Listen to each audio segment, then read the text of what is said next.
Hey, welcome back to the Baco Motorsports Power Hour. Mike Griffith, motorsports writer here for the Californian.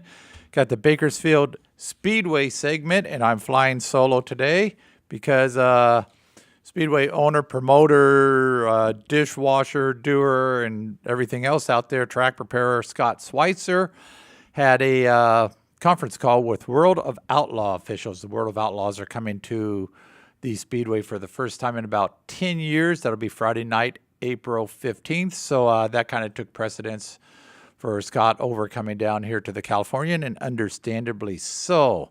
Had a big weekend out there. We got a weekend coming up.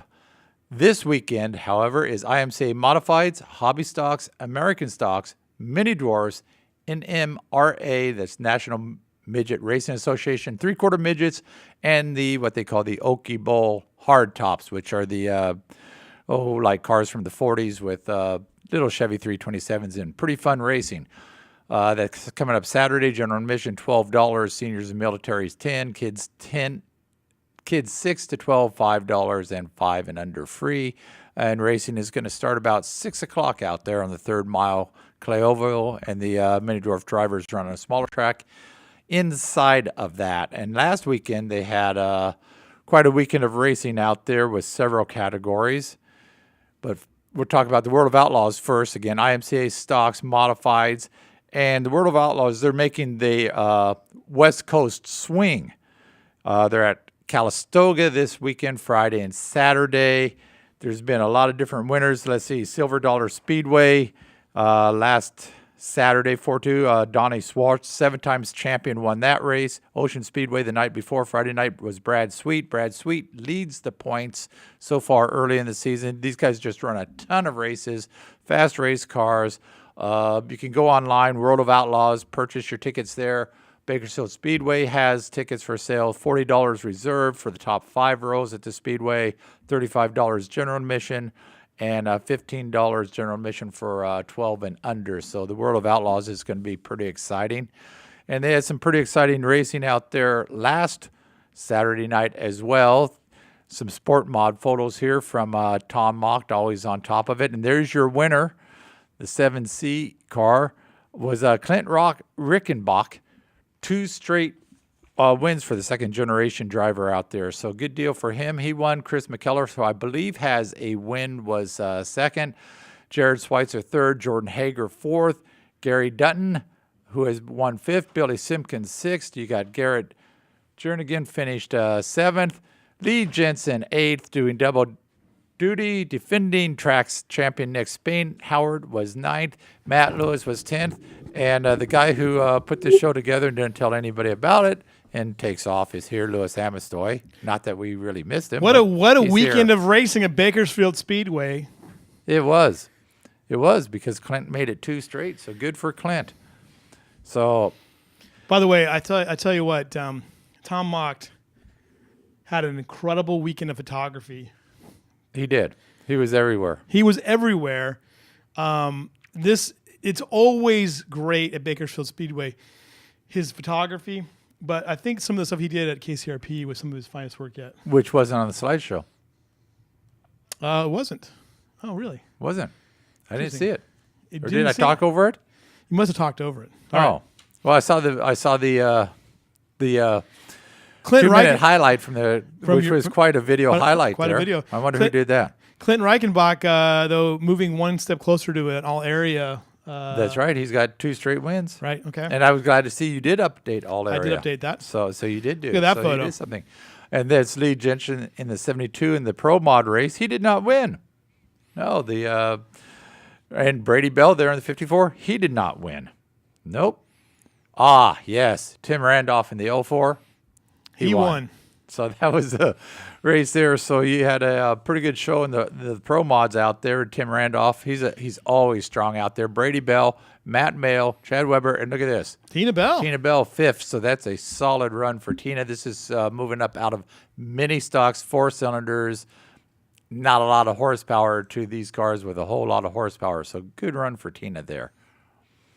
Then you had the American stocks. We had full field of American stocks out there, and there's kind of your entry-level division. I love that shot there, about 5 cars in there coming out of the turn in a practice session. You had Trevor Baker in the 10 car come away with the win in that one. He's pretty happy there, as he should be. Miranda Scott finishing second. Dakota Brown is always up there. Third, Ricky Childress was pretty happy on Facebook. He borrowed an American stock. This kid just wants to race all the time. That's all that matters. He finished fourth. Kevin Johnson fifth. Nicholas Johnson sixth. And everybody's looking for this kid, Nicholas, who's like 14, 15 years old, to get his first win sometime. So He's always in the hunt, that's for sure. he's always up there. And then you had the Mini stocks. Mini stocks in this 7 car. We see a lot of this 7 car. We had action out there going the wrong way a little bit, and you got to love the truck out there. Yeah. But look at this. Lonnie Spiller. Lonnie Spiller. All area clinching victory. Clinched. 3 Clinched straight it. for Lonnie. She's pulling the what Tina did last year. Driver of the Year candidate already. I mean, Tina got out of the gate, won several races in a row when we last look at year, and Lonnie is this year. We look at it. I mean, if you did it by when we talk about the Fast Trip All Area team and the Fast Trip Driver of the Year, Lonnie Spiller's got 3 wins. She's dominated this division so far. She has dominated. You got Sean Schwarzenberger. That would be a long name on a hockey jersey. Yep, that would be. Yep. In fact, it broke my template. It was so long. Yeah, I see that. It fits on the point standings barely. Second, and then we had the mod lights. You got to love these mod lights. You had about 15 of these things, I think, out there. Pretty quick cars. And Jerry There he is. Flippo. There he is. Got He's the changed win. a lot in a year. I tell you what, he's grown up. He's probably gotten a little bigger. A little bit bigger. But Jerry Flippo wins this one. I think this is his first at Bakersfield Speedway. Right. Which So mentioned earlier while you were gone with another all-area clinching performance. clinching. There you go. 3 wins for him. Zach Forster. So somebody beat Zach Forster. That's 2 straight he's been beaten there on the dirt now.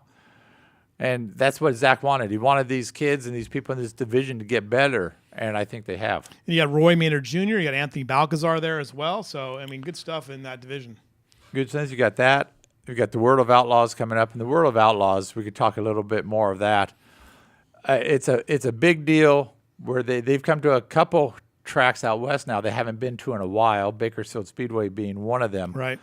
You're going to run there in their journey 35 lap races, winged, 850 horsepower, fast.